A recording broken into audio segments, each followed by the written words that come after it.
Olá pessoal, mais um vídeo aqui no meu canal, que eu já peço a sua inscrição, aquele like e compartilhe com seus amigos. E no vídeo de hoje aqui eu quero contar assim algumas curiosidades, alguns fatos, né? E falar de uma dupla sertaneja que ficou,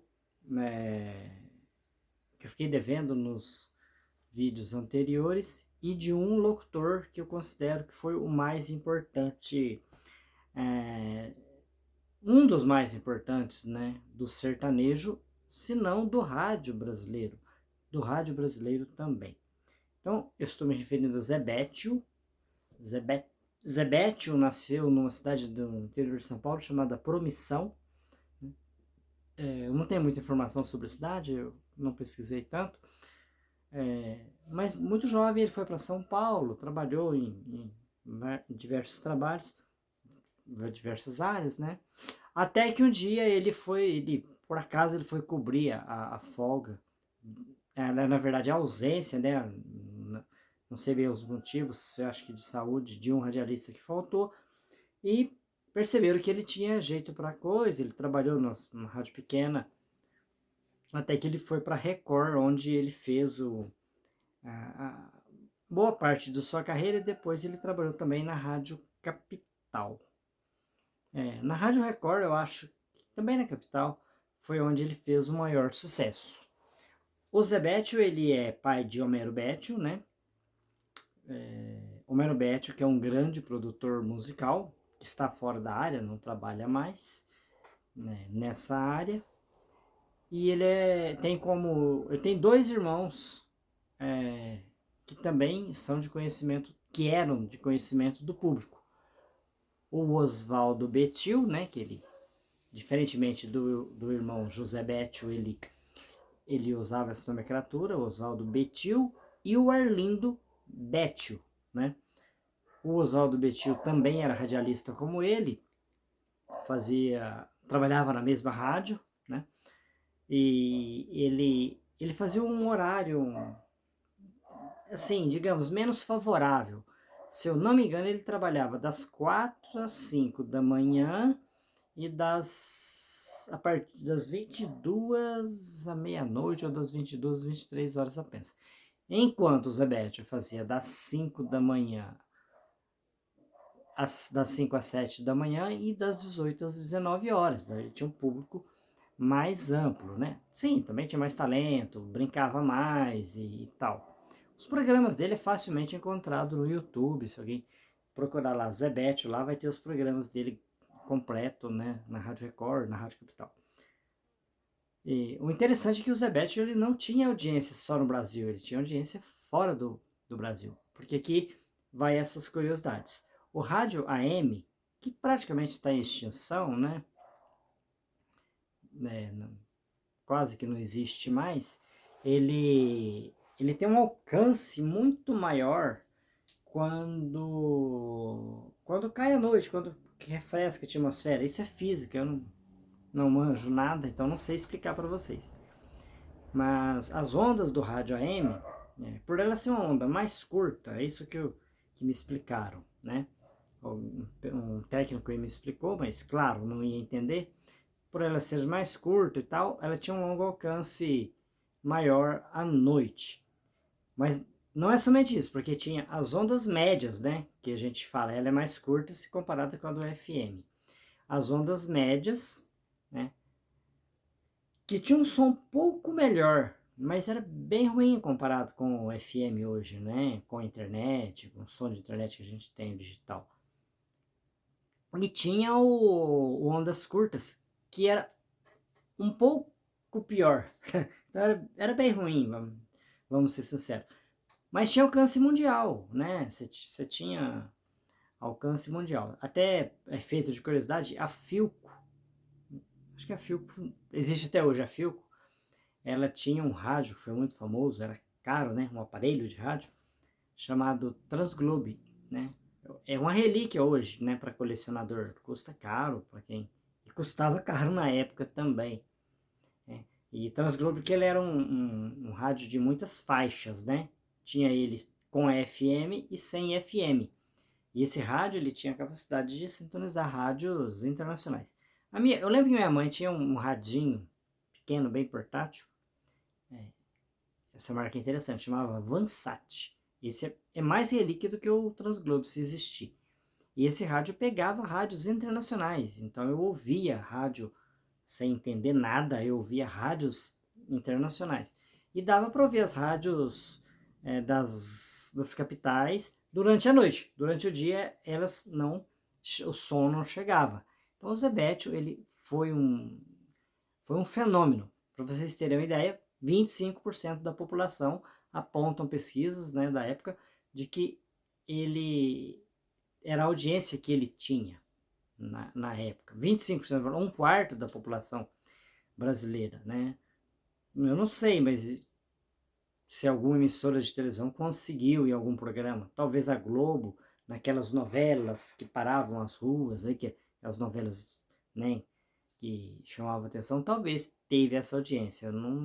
Eu não sei dizer, mas o Zebetio tinha. Então ele tinha uma influência muito grande no sertanejo, porque claro, ele só tocava sertanejo, né? E algumas curiosidades o Zebetio ele também era sanfoneiro.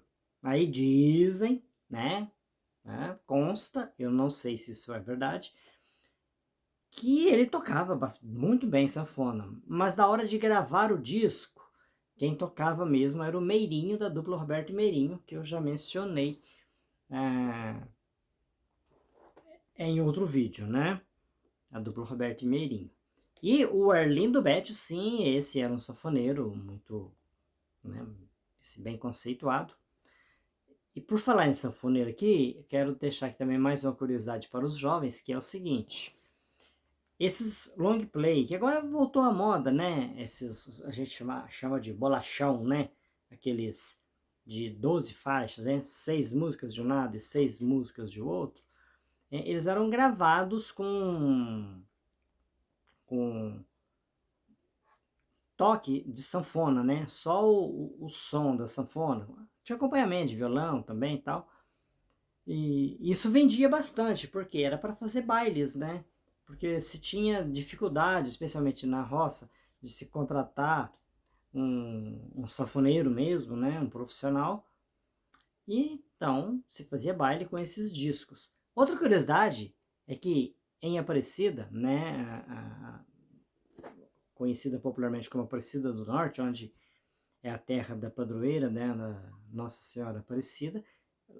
Não exclusivamente lá, mas era mais lá se encontrava esses long play com a missa. Então eu me lembro que em casa a gente tinha um lá da missa e você podia ouvir a missa, né, dos padres lá da Basílica de Aparecida, né? Então, recordando aqui essas coisas mais antigas, assim, né, daquele tempo. Infelizmente, o Arlindo Betio, ele foi assassinado, né? Ele foi sequestrado, ele com a empregada. Eu não me lembro bem se ele estava buscando a empregada em casa, a funcionária dele, né? Ou se ele estava levando e eles foram sequestrados, né? E me lembro, era uma caravana. Me lembro do Zebete falar muito que era uma caravana prata, se eu não me engano, que foram sequestrados. E ele noticiava isso o tempo todo e tal. E a polícia veio prender, né, esses marginais, mas infelizmente perdeu-se esse talento muito cedo, foi lá em 1980 ainda, o Arlindo Betio. E eu já li em algum lugar que existe uma rodovia que homenageia esse sanfoneiro, o Arlindo Betio. Outra curiosidade é que o Oswaldo Betil, ele foi deputado, e ele foi pioneiro em combater a caça. E tem entrevista dele no YouTube onde ele conta que eu vou tentar deixar o link aqui para vocês, que ele recebeu uma proposta de suborno muito grande na época para cessar com esse projeto que ele tinha, né, na Câmara Estadual de São Paulo, porque primeiro se proibiu em São Paulo para depois se estender a todo o Brasil. Então o pessoal aí que vendia, né, os artigos de caça, as espingardas e tal, as munições, tentaram suborná-lo porque teriam percas grandes, né, se fosse proibido, e ele disse que aquele dinheiro não valeria a vida de um passarinho, né? Consta, né, está na entrevista que ele concedeu. Acho que é a Câmara de São Paulo mesmo, anos depois, né? Muito tempo depois. E o Zé Bétio, então, ele foi um pioneiro, né? Assim, não diria pioneiro, mas ele foi um dos que mais divulgou a música sertaneja. O seu filho, o Homero Bétio, ele foi produtor de grandes artistas, né? Dos mais famosos aí é João Mineiro Marciano e Chitãozinho e Chororó. E se você analisar, se você fizer uma avaliação, vocês perceberão que durante o período em que ele era o produtor do Chitãozinho e Chororó, foi a época que a dupla fez mais sucesso. Bom, pode ter sido coincidência, a questão da idade, o gosto da população naquela época, né? Porque agora é sertanejo universitário, um pouco diferente, apesar de que Chitãozinho e Chororó ainda é um sucesso, é um fenômeno, né? Mas foi ele que produziu, né? E ele que produziu, inclusive, a música Fio de Cabelo, né? Que a época bateu um recorde aí em vendas, né? Vendeu 1,5 milhão de cópias a música Fio de Cabelo. E foi também a primeira música a romper a barreira, né, das FM que resistia ao sertanejo da época, né? Lembrando que havia assim, um certo preconceito com o sertanejo da época, os mais jovens não ouvia meio que escondido. Eu mesmo ouvia escondido, não falava na escola que eu ouvia essas músicas, né? Chitão de Chororó, Júnior Marciano, aqueles que eu citei no primeiro vídeo, né, dessa série, digamos assim, poucos, né, a gente não assumia, né, eu via, e eu diria que isso foi uma melhora, né, porque hoje o jovem hoje ele prestigia os músicos brasileiros, por questão de gosto, por causa da idade, eu creio, né, eu não gosto das músicas de hoje, né, aprecio muito pouco, né, e não vai aqui nenhuma crítica, porque eu não tenho condições técnicas de avaliar, né? É só meu gosto pessoal mesmo. Mas por outro lado, você tem essa valorização, né, do brasileiro. Então os artistas internacionais hoje têm menos valorização entre os jovens do que tinha na minha época, que era só os internacionais praticamente. Claro, e os nacionais que não eram sertanejo, que era do rock ali e tal, né? Do rock nacional. Né? Legião Urbana, Nenhum de Nós e esses aí. Que se vocês gostarem, eu posso fazer aqui também um vídeo falando desses artistas, inclusive dos internacionais. E uma curiosidade aqui, né? Eu falei que eu ia falar de curiosidade. O Chitãozinho e Chororó conheceram o Darcy Rossi em um banco, né? Um banco, não sei se existe até hoje, mas a montadora tinha o próprio banco para financiar a venda de seus carros. E Chitão e Chororó, eles contaram em entrevista, eles tinham um Fusquinha que estava velho, difícil de fazer show com esse Fusquinha e tal, né? Imagina viajar de Fusca.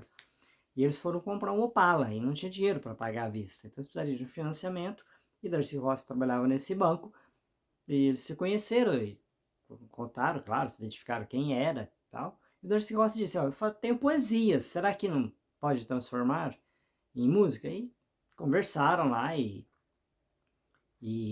o Darcy Rossi fez uma grande parceria com o Marciano, né, da dupla João Mineiro e Marciano, e teve grande sucesso, né? Entre eles, Fio de Cabelo, né? Se você pegar um disco de João Mineiro e Marciano, vai ver que boa parte das músicas está lá, Darcy Rossi e Marciano, que era um grande compositor, né? Então, eles eram grandes compositores aí. E os arranjos ali, um ou outro, quem fazia era o Homero Bétio. E a produção do disco era a cargo de Homero Bétio, né? Filho do Zé Bétio. E a outra dupla que eu queria falar, e aí eu vou falar um pouco menos, que eu conheço bem pouco, é o Liu e Léo, né? Que eu deixei de falar e meu amigo mencionou. E o Liu e Léo, eu acho que é uma das duplas que o meu pai mais gostava, hein? Interessante que meu pai gostava das duplas com L, parece até uma coincidência. Era Liu e Léo e Lourenço e Lourival. Lourenço e Lourival eu conheço mais. Inclusive está nativa até hoje, né? Ainda fazem shows e tal. tem Instagram oficial deles, e eles dizem que vão continuar por um tempo ainda, enquanto Deus permitir. E Liu e Léo era uma dupla, foi uma dupla que fez bastante sucesso, né? Eu não curtia tanto. A música de maior sucesso que eu lembro aqui é o Ipê e o Prisioneiro, que vocês podem conferir aí. E uma curiosidade é que o Léo, se eu não me engano, ele morou em Biraci, né? Aqui perto de Franca, porém em Minas. Então, é quase da região, né? Biraci não fica tão perto da gente aqui, né? Mas é aqui próximo, relativamente próximo, né? Então essa é uma outra curiosidade aí, né? Eu queria trazer aí esses artistas aqui, né? E essas curiosidades. E o Zebete, ele fazia um programa muito bem humorado ali, onde ele punha os sons de bichos e tal. Ele tinha uma expressão, né? Joga água nele, né? Que seria um conselho que ele dava às esposas para jogarem água nos seus maridos, para eles acordarem e trabalhar, porque tem que trabalhar, porque a vida e tal, né? Tinha um primo que não gostava muito disso, porque falava, não gostava muito de trabalhar também, né? e ficava bravo. E ele lá, né, no bem bom, só fala e manda os outros trabalharem aqui. Fala pra ele vir trabalhar aqui na enxada, pra ver como é. É engraçado isso, né? Mas é um nome muito importante aí, o Zebetio, né, que deixou um grande legado, né, com as suas músicas e tal, e seus programas estão no YouTube, para quem tiver curiosidade e quiser ouvir, né, ouvir. E para encerrar aqui, tinha outra curiosidade, que ele não gostava de fotografias, então ele fotografia dele em jornal, aparecer na TV jamais, não deu entrevista em TV, então eu vim conhecer o Zebetio, eu já contei isso no outro vídeo, eu vim conhecer o Zebetio pouquinho antes dele morrer, eu acho que poucos dias antes dele morrer, dele falecer, infelizmente. E depois na internet, com fotos, mas já com idade, né? Ele jovem não acha na internet. Talvez uma foto lá de família, né? Que o filho dele talvez tenha, mas não tem, não gostava de aparecer. E rezava a lenda, claro, né? Dizia, né? Circulava lá na roça, lá onde eu morava, que ele não deixava justamente porque ele tinha medo de ser identificado e por ele ser famoso, etc e tal, devido ao fato que aconteceu com o seu irmão. Então os discos dele sempre tinham flores ali na capa, tal, nunca tinha, porque quem já viu um long play, um LP, sabe que se tinha fotografias ali, né, dos artistas ali muito elaboradas, né? E ele não tirava fotografia nessa época. Inclusive, ele deu uma entrevista ao Milton Neves, onde o Milton Neves pergunta isso, e falou, não, hoje se acha fotografia de mim aí na internet e tal, mas ele tentou dar uma escapulida, digamos assim, desse assunto, quando foi perguntado ao Milton Neves. Quero tentar deixar o link aqui nesse vídeo, se eu conseguir, dessa entrevista e da entrevista do seu irmão, o Oswaldo Betio. Então, essa é aí a curiosidade do Zebetio, né? Ah, finalizando aqui, né, que eu disse que ele tinha 25% da população assistindo, um quarto da população brasileira, ele também tinha um grande salário, né? Já li aí na internet, consta aí que ele ganhava em torno de 100 vezes o salário do presidente da República à época, lá nos anos 80, portanto, o João Figueiredo. Então, claro, o presidente da República não é uma pessoa que tem um salário alto, vamos combinar, não é. Mas 100 vezes o salário do presidente é um bom dinheiro, né? É muito dinheiro. Então, ele teve aí